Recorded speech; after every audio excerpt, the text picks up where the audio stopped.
So there are three primary characters in this story, and we talked about them all last week. Belle, who's the beauty. What's her favorite pastime? Reading. Read it.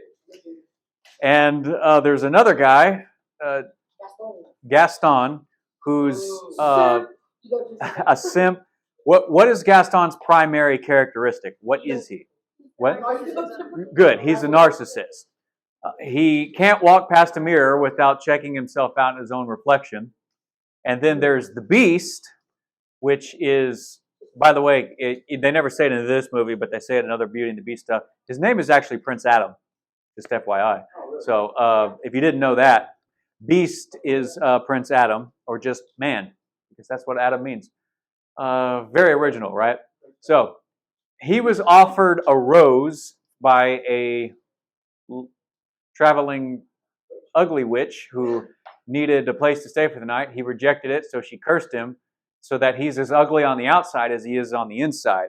And he is the inverse of Gaston. Gaston is beautiful on the outside and ugly on the inside. The Beast was ugly on the inside and beautiful on the outside and was cursed to be ugly on the outside until such a time as he becomes beautiful on the inside and appreciates something beyond just physical appearance. So this is the journey that Beast is on. He has to learn to appreciate things beyond the physical, and he has to have someone fall in love with him who can appreciate things beyond the physical. This is the typical female hero narrative, taming a big monstrous brute.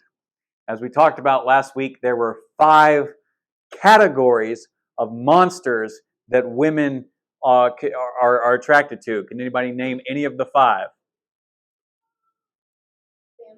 Vampires? Wolves? Werewolves? Well, beast is a collective term. Surgeon? Rich? Billionaires, yeah. And List the ones that have already been listed. Werewolves, vampires, billionaires, surgeons, and one thing left. One category of the bad boy. This isn't about this, but if you know all this, why don't you have a girl? If you know all this, why would you have a girl? Why don't you? Oh, why don't I have a girl? Because I haven't learned the lesson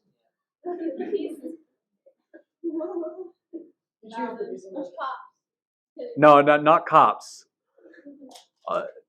A man in uniform is a powerful thing for the female imagination because authority, like a police officer or something, works. But that's not really the bad boy. These are all categories of monsters. Bad boy is another way that you could describe these categories, but the final category is pirate.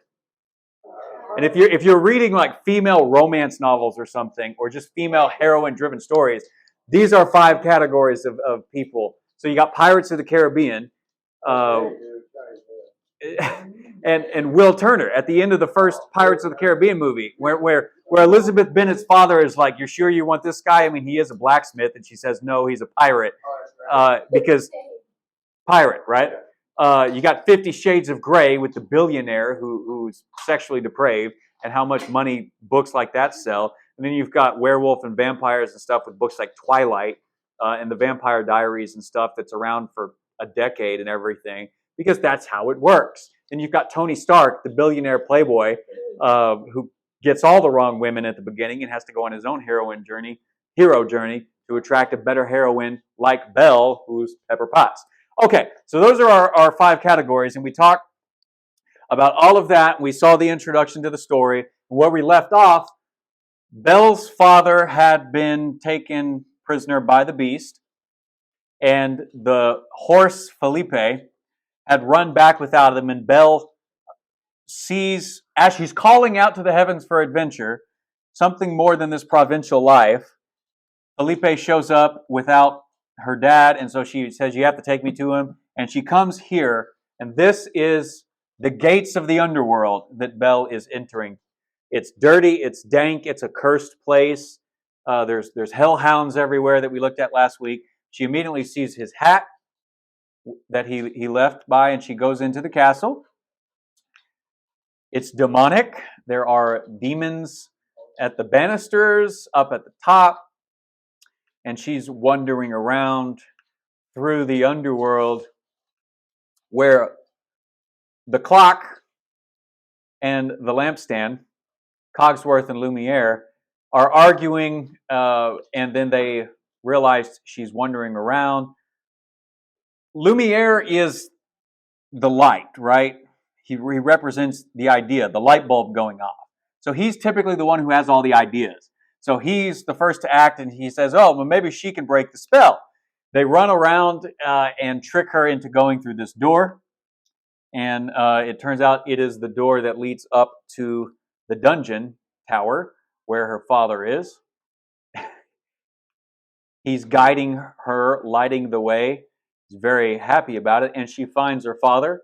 He's still dressed in green. And I wanted to bring this up last week because I mentioned that green is typically the color of the magic system. When something magical is happening in this story, somebody like James right now is wearing green. So James is primed for magic.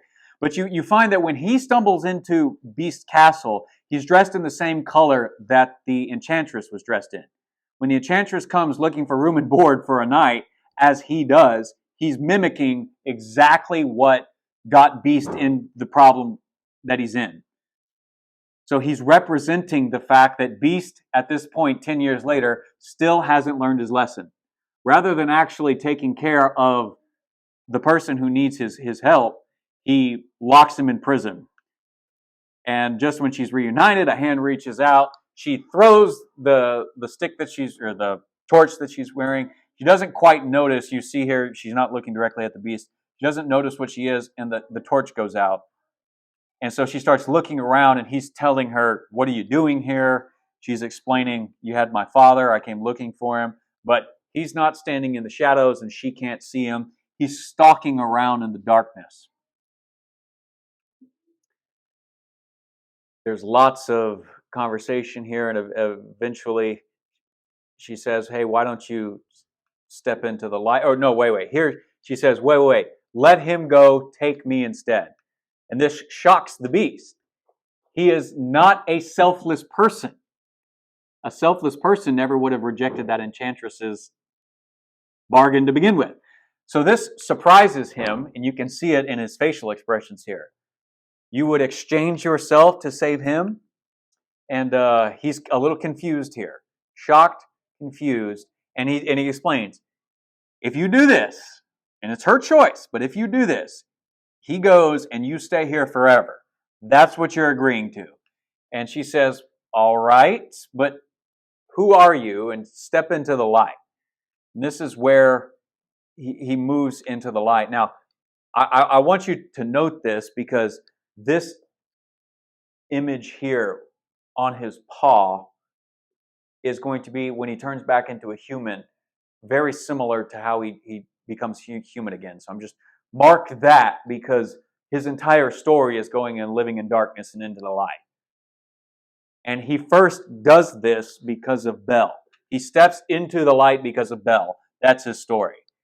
He reveals himself in his monstrous beastly form, and she is surprised, to say the least. She's shocked by it, but she doesn't cower away from her decision. She agrees to it. This is why Belle is the hero. Beast is not the hero of this story. He becomes very heroic in the end, but this is very much the heroine story here. And she's going to draw out his heroic side. Gaston is going to descend into beastly form, but the beastly creature is going to revive his manhood from within because of her. That's the story of Beauty and the Beast. That is the female heroine narrative. So he steps into the light because of her, and she sacrifices herself for her husband, her father. She agrees to it. He goes and drags his father out. Again, he's dressed like the Enchantress, and he is treating the Enchantress stand-in here, the Enchantress by proxy, with no respect.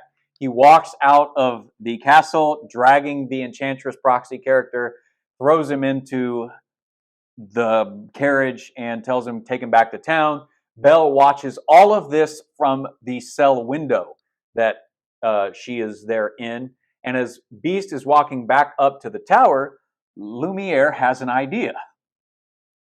Perhaps if she is going to stay here in the castle, you might want to offer her a room in the house.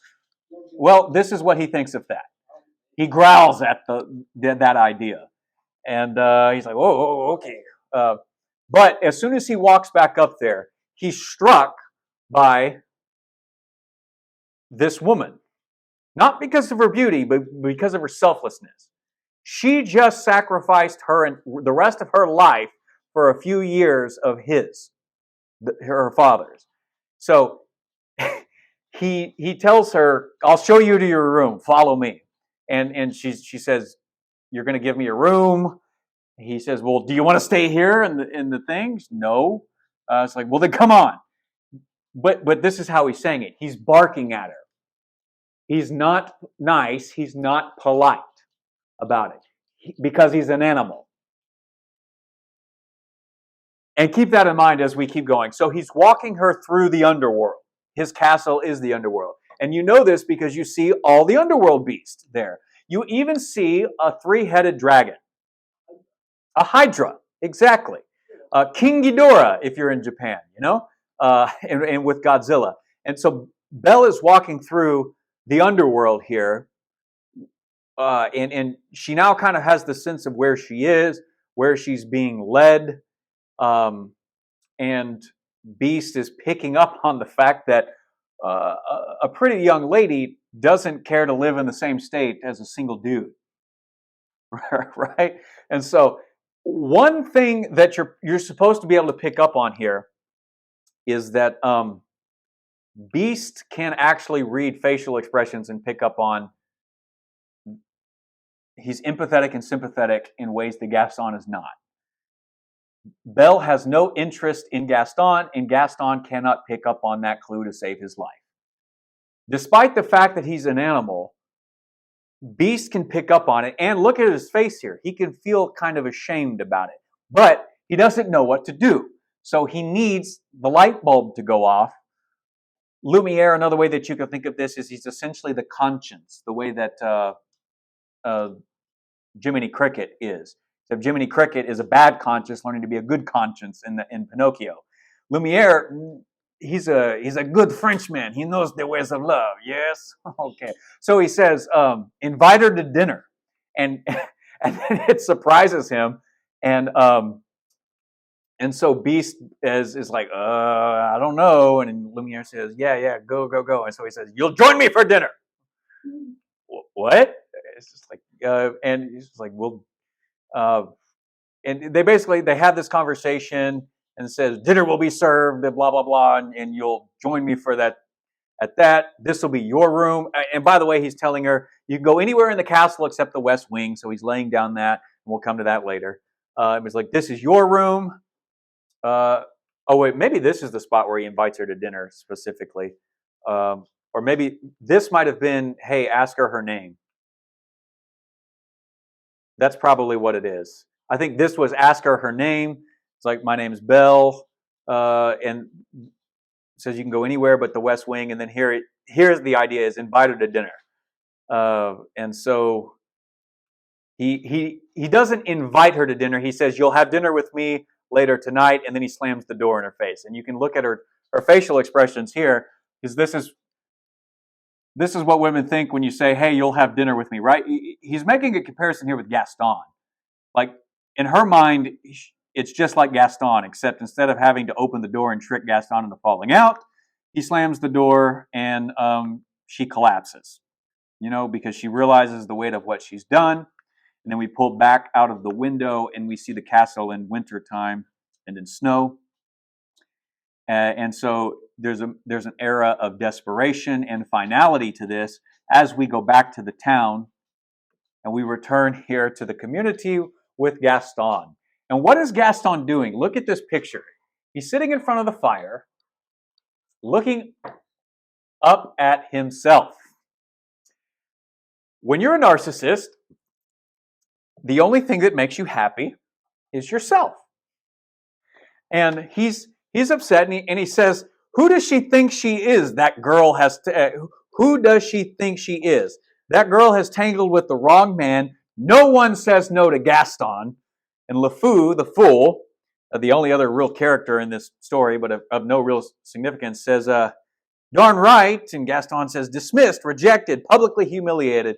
Well, why, it's more than I can bear. LeFou says, more beer. And he says, what for? Nothing helps. And he chugs the beer. And then he throws the thing in the leftovers in the fire. And he turns his chair around. He's a mopey little baby. That's very much what he is. And LeFou, the fool that he is, has to cheer up the narcissist. And he says, LeFou says, who, you? Never, Gaston. You got to pull yourself together. It disturbs me to see you, Gaston, looking so down in the dumps. Every guy here would love to be you, Gaston, even when taking your lumps. And this is where they start singing the song. I'm just going to read the lyrics here as we go through some of the slides. There's no man in town as admired as you. You're everyone's favorite guy. Everyone's awed and inspired by you, and it's not very hard to see why. But look at his face. Look at his face. Even when the women are fawning over him, it's the only thing that starts to cheer him up. When people start singing the praise of the narcissist starts to get a little happy here. No one's slick as Gaston. No one's quick as Gaston. No one's neck is as incredibly thick as Gaston. There's no man in town half as manly. Perfect, a pure paragon. You can ask any Tom, Dick, or Stanley, and they'll tell you whose team they prefer to be on. No one's been like Gaston, a kingpin like Gaston. No one's swell, and no one has a swell cleft in his chin like Gaston. As a specimen, yes, I'm intimidating, and I think that goes back to this phrase here. So now he's singing his own praise. My, what a guy is Gaston. Give 5 hurrahs for Gaston. Give 12 hip hips. Gaston is the best. All the rest are all drips. No one fights like Gaston. Douses lights like Gaston. In a wrestling match, nobody bites like Gaston, for there's no one as burly and brawny. As you see, I've got biceps to spare. Not a bit of him's scrawly or scrawny, that's right. And every inch of me's covered with hair. No one hits like Gaston, matches wits like Gaston. In a spitting match, no one spits like Gaston. But when they cut here and nobody matches wits like Gaston, he's beaten in chest, and so he throws his little tantrum because you can't beat a narcissist. I once played a narcissist in chess. About 4 years ago, I played a narcissist in chess, and he was playing very, very aggressively. And he was taking all of my pieces, but he left one major move open, and I didn't know if I could exploit this major move.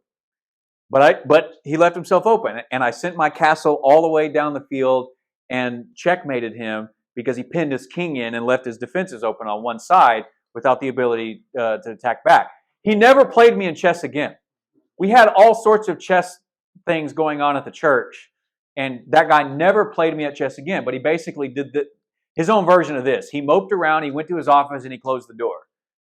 Because you cannot outsmart a narcissist. They think they're the best people. They think that they sing their own praises. I mean, it's all there. And if you make them or say or do anything that makes them feel like they're anything less than the best, they will hate you for it and attack you for it. Do not waste your time with narcissists. Bell is right to be dismissive of Gaston. Everybody here follows LeFou's inspiration and sings the praises of Gaston, and that's why Gaston lives in this town. Because he's a big fish in a little pond, and so he wants everybody there to sing his praises. No one hits like Gaston, matches wits like Gaston. In a spitting match, nobody spits like Gaston. I'm especially good at expectorating, 10 points for Gaston. Let's see, where are we at in the slides? They're lifting him up. They're singing his praises. They keep going. No one shoots like Gaston, makes those buttes like Gaston, then goes trumping around wearing boots like Gaston. I use antlers in all of my decorating. That's the phrase. Say it again. Who's a man among men? Say it once more. Who's the hero next door? Who's a super success? Don't you know? Can't you guess? Ask his 5 fans and his 5 hangers on. There's just one guy in town that's got it all down. His name is Gaste, Gaste, Gasto, Gaston. So, anyways, they sing his praises. The narcissist gets what he wants from the people. That is all you are good for in the eyes of a narcissist. You sing their praise or they hate you. There is no in between. Do not waste your time on narcissists. So, as they are singing these praises, they wrap it up. Maurice, Belle's dad, walks back in. He distracts everybody and he starts talking about the beast, this great big beast, and he kind of falls down and collapses at Gaston's feet. The people say, "Oh, we'll help you out," and they take him and they throw him out. And then out of this, Gaston, being the bad guy, says, "Oh, wait, I can use that guy. Hey, fool, come here. I think the key, not to winning Belle, not to being worthy of Belle, but just to get the next prize that I'm after." Remember when he pointed the gun at Belle and said, "That's the woman I'm going to make my wife." He's on the hunt. So now he's going to hunt by using Maurice. Maurice says, "Okay, if nobody's going to help me, I'll do it myself." And then we come back to Belle. Belle's still crying on her bed, so all of this has kind of been happening on the same night. And the cabinet comes and talks to her, as well as the rest of the furniture. The beast has said dinner will be served later, and so they're trying to get her to want to basically have dinner with the beast. They tell her, "Hey, the master's not so bad as you think. He leaves a bad first impression, but give him a chance. He'll own up to it." And then we come to this scene where the beast, much like Gaston, is in front of a fire. But where Gaston is sitting and pouting, the beast is prowling back and forth. And the Lumiere says, well, he's prowling back and forth, and he basically says, "Where is she? She didn't come down to dinner." So this is a little while later.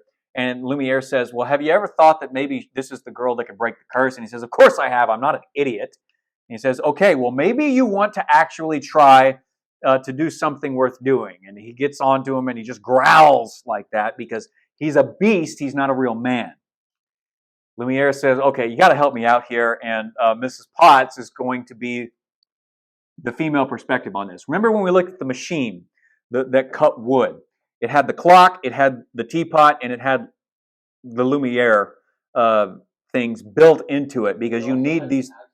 It had the axe with the chip, and we'll come to that probably next week. But the three primary things that you're going to need, or characters you're going to need for Beast to figure this out, is he's going to need his idea man in Lumiere, he's going to need his motherly figure in Mrs. Potts, and he's going to need to keep to the time frame of Cogsworth. And so she basically says something along the lines of, you just have to show her more than what she can see. And he's down in the dumps about it. He's like, "Who's going to feel that way about me? Look at me, I'm a monster." And this is a healthy form of feminine motherlyhood here, where she gets upset, she humbles down, and says, "You know what? Quit whining, straighten up." And so he straightens up. So, because look, when you're a pathetic man wallowing in your self-pity, you can either have everybody sing your praise and say you're good enough and never change, or you can have somebody come along and say, "Well, maybe you should change. Quit wallowing in your self-pity. Straighten up. Smile. Come on. You must show the lady your smile, yes?" Yes. And so they're trying to talk him through it. That's the thing. And you can see he's getting confused here. And his confusion, it turns to anger, because that's usually anger is what we call a secondary emotion most of the time. You're not really angry. You're confused, or you're hurt, or you're something else. And so that's your primary emotion. Your secondary emotion that you're actually expressing is anger. And that is what you see here. He gets confused because they're throwing this out at him a bit too fast.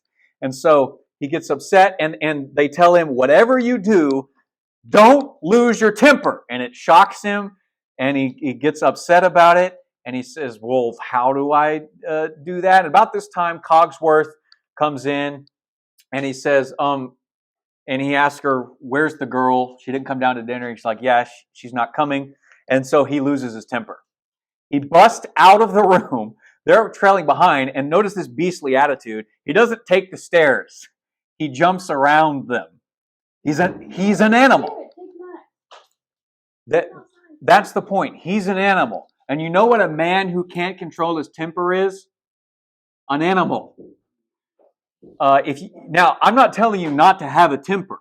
A lot of people would tell you, oh, don't get angry, don't get upset. That's a load of crap. There are plenty of things worth getting angry and upset about.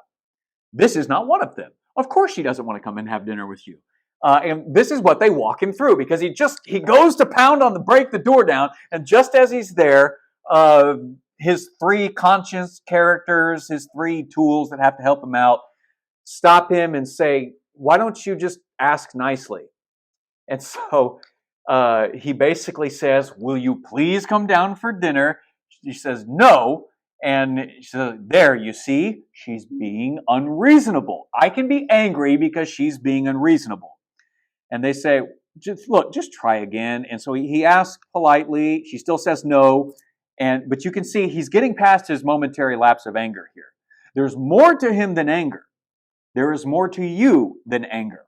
But you're going to have to learn not to have that first initial emotional reaction be your prime reaction. What is the one emotion men have no problem expressing? No. Anger. Women are far better at expressing all kinds of emotions. They run the gamut, from good to bad, from strong to weak. But the only real emotion that men are taught is okay to express is anger. But that's not true. And beast, to go from being a beastly animal into being a worthy man, has to learn to express more than just his anger. His anger that imprisoned Maurice. His anger that is right outside Belle's door here. And so this is not a good thing for Belle, because when he asks politely and she says no over and over again, he says, fine, if you won't eat with me, then you won't eat. And he tells his staff she's not allowed to eat unless she eats with me. Then he runs back to his room. He picks up the enchanted mirror and he says, show me the girl. And this is what he sees. The cabinet's trying to tell her again, hey, the master is not as bad as he seems. And so he's overhearing a conversation where his staff is essentially defending him, but Belle doesn't want anything to do with him. And once again, he's conscience-stricken. He's angry and he's upset, but now he's starting to realize that he probably deserves her reaction. He puts the thing down. We're reminded that he has until this flower runs out. And you can see the shame in this. He bows his head. That's the thing about anger. Most of the time when somebody is angry as a secondary emotion, when they lash out at you, the person that they're most angry with isn't you. It's probably themselves. And that's what Beast is angry at the world about. He's angry at himself. You ever watch The Last Airbender? This is Zuko, right? Zuko is the quintessential perfect anti-hero redemption arc. Because he screws up and he screws up and he screws up, and then he decides he wants to be good. Then he backtracks and he betrays the people at the end of season 2. Then he goes back to the Fire Nation. He gets everything he wants, and then standing there on the beach, he's like, I'm so angry all the time. And everybody on the beach is like, well, what are you angry? Are you angry with me? Are you angry with Dad? Are you angry with... It's like, no.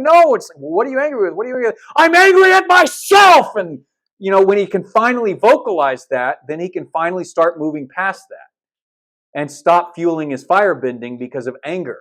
Beast is the same thing. You are the same thing. Can you recognize your own self-loathing and learn to move past that? Because if you can evolve from being just a wild beast of a man into an actual worthy man.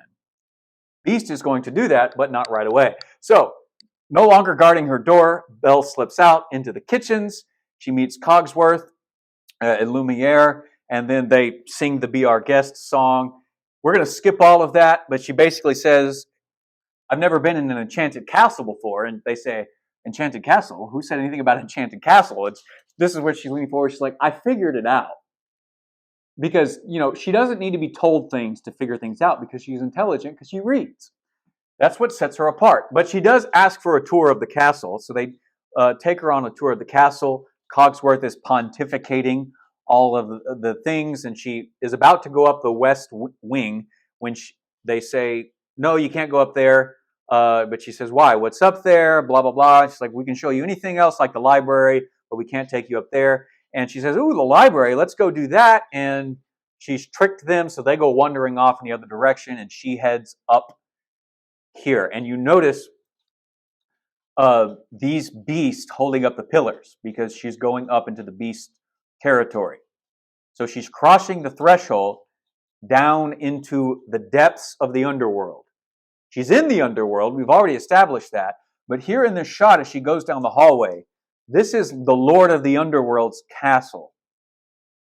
And she's heading into the Lord of the Underworld's bedroom. She passes a cracked mirror, which in most storytelling, a cracked mirror is a cracked psyche, a cracked self-image, which is what the beast has. And this isn't representing Belle's cracked psyche, only that she's crossing into the territory of somebody with a cracked psyche, a cracked mental state. And we know this as we enter here and everything's torn apart. Everything is in shambles. And as she's looking around, she sees something oddly placed. She sees a torn picture of a person. It's the only picture really in this place. And just as she goes to examine it a little bit closer, then she gets distracted by the light. She sees the rose, and she starts moving towards the rose. She takes the cover off of it, and just when she's about to reach out and touch it, she gets shocked. The beast is there, and he is yelling at her and a little bit and trying to defend the rose because he doesn't know what's going to happen if somebody touches the rose and makes it wilt faster. He doesn't know if the rose will wilt faster if someone touches it. So he's protective of the rose. He puts the cover back on. And of course, being a beast and not a real man, he yells. He lashes out. He starts being on the hunt and on the prowl, and she starts backing away the same way she does when Gaston enters her home. And then he just devolves into his anger and gives in and starts lashing out and attacking everyone and yelling and raging. So she runs out. And then we see him do exactly what he did one scene ago. Feel nothing but self-loathing and shame because he can't control his emotions. And in this fear and in his yelling to get out, she takes off. She leaves into the storm. And as she goes out there, she's of course still in the underworld. And so the hellhounds come back out. They surround her. They chase her down. They pin her. So she gets off the horse. She grabs a stick. And she's actually, in her defense, going to try and do something here.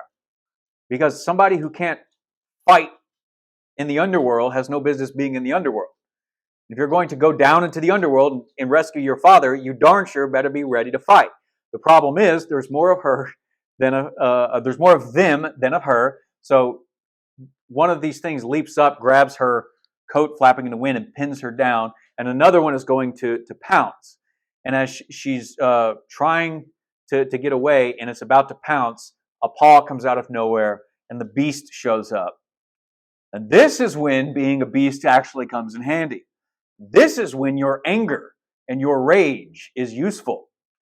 Because as much as you don't want to direct it towards people, hey, hellhounds are a pretty good thing to want to actually get angry at and fight over. And what he does here, and it's kind of hard to see because I didn't get good shots of it, but what he does here from this frame to this frame is he steps over her and moves through the pack of wolves here so that they turn around and face him and put their backs to her. And basically, he moves in such a way where they come and attack him over here and leave Belle alone.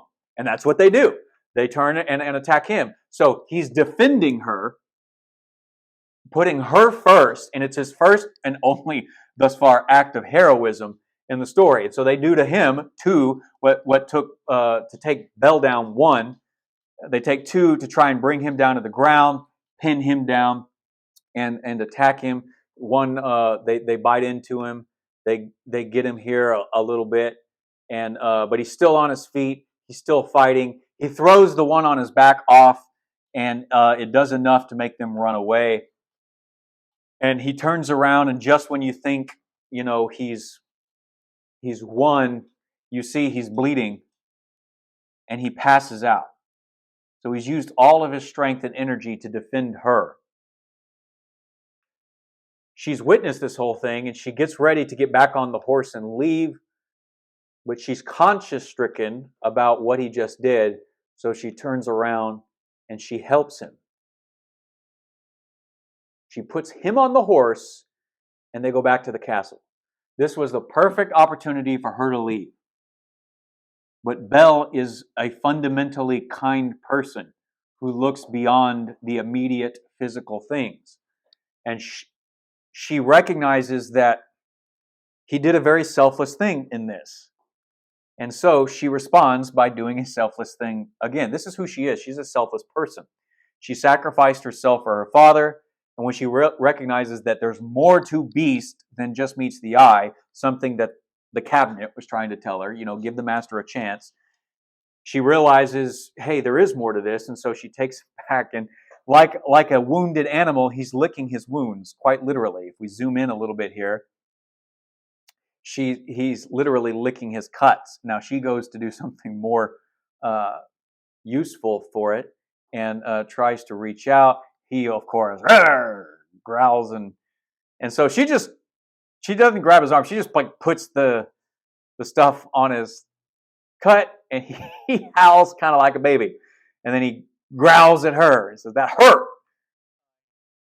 I love this scene because she fights back, and she tells him, "Quit being a baby," and he fights back and says, "I wouldn't have had to do this if you hadn't left." He's like, "I wouldn't have left if you hadn't yelled at me and told me to get out." And you could see this moment of confusion on his face. And he says, "Well, you aren't supposed to leave anyways," and stuff. And so they have this disagreement. He's like, "Ha, gotcha." And there is a bad tendency to think in fairy tale ways that what you want is a relationship from your future spouse where you never fight about anything. That's stupid. You want really nice moments of peace, constantly, maybe not constantly, but every once in a while, punctuated by a good fight. And if you're not with someone that you can't fight with, you're not with someone worth being with. Because just like here, Belle is already in a much better way than Beast is. But she defends herself from Beast, but Beast actually turns and attacks back. And this is where their relationship dynamic starts to change.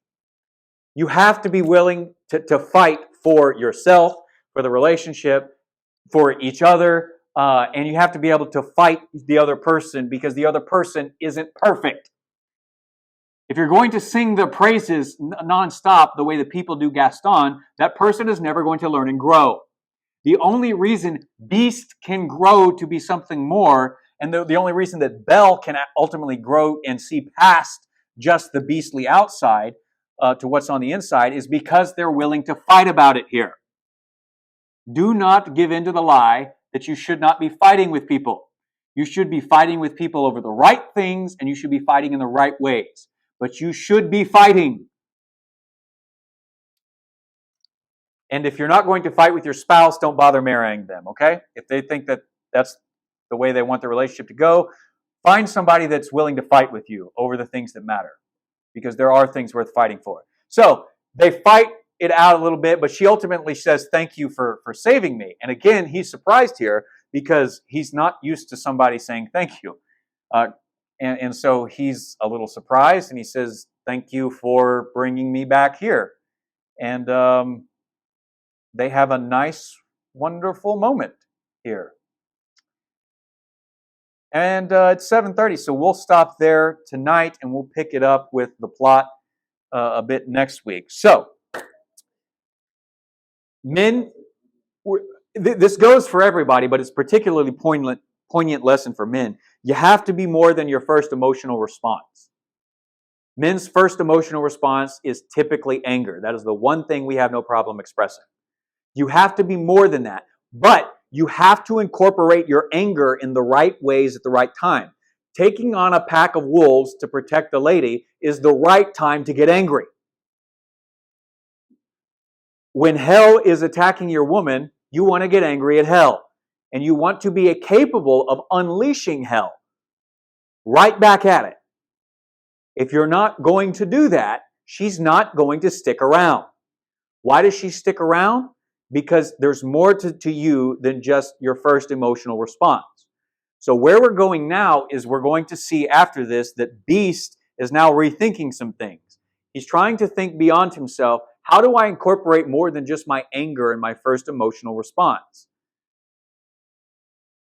And as we do this, we're going to see he goes from being just a beast who prowls around on all of his legs and stuff, to being a gentleman who can actually dress in clothes and even have a dance or two, ultimately making selfless decisions, letting Belle go, and even when she returns, ultimately sacrificing his life to save Belle. And if you're ever going to get to that level of character, you're going to have to learn to use your anger correctly and hold your temper back when it's not time to use it. You getting your feelings hurt because she doesn't want to come to dinner with you is not the time to unleash your anger. When hellhounds attack your woman, that's the time to unleash your anger. And you will find that this is a very godly thing. Jesus is constantly unleashing his anger. Who is he unleashing his anger towards? He's most upset with the Pharisees, the Sadducees, the religious leaders of the Jews. He's essentially most upset with the pastors of his day because they suck. They're essentially the hellhounds. They're the people of the underworld who come and just attack the people rather than actually do anything good. They hunt people down. And his language is very much designed to make that point. He yells, he screams. You don't have to read. There's 7 woes against the Pharisees in the book of Matthew, I think it is, where he's like, woe to you Pharisees for this, woe to you Pharisees for that. And he just goes over and over again. It's like, you're such hypocrites. I despise everything about you. In the book of Amos that I just got done reading and working my way through, Amos is just all over the leadership of his day, of saying, you kings raise up idols, and then you create these priests like Amaziah to be priest over your idols, and all they do is lead the people away so that they make you comfortable, they make you happy, you get all the revenues, you oppress the poor, God is not happy with you, you suck. And that's what the prophets are all about. Jesus being a prophet is very much like them. You Pharisees, you Sadducees, you religious people, you suck at your job, which is why I'm taking it away from you and giving it to these 11 guys. And he knew how to incorporate anger because he's God. He perfectly incorporates anger and puts it in the right place at the right time. And you're going to have to grow up and learn to do the same. Beauty and the Beast is one way that you can conceptualize it from the male side of the story is, what is actually going to make me a worthy man? It's very much like Simba having to figure out, you're going to have to take up some responsibility. Another side of that is get over your trauma, get past your trauma, work through your trauma in Simba's line. But another way of saying that is you're going to get past your trauma like the beast. You're going to actually have to incorporate more than just your emotional response. You're going to have to actually be angry for the right things, the right reasons.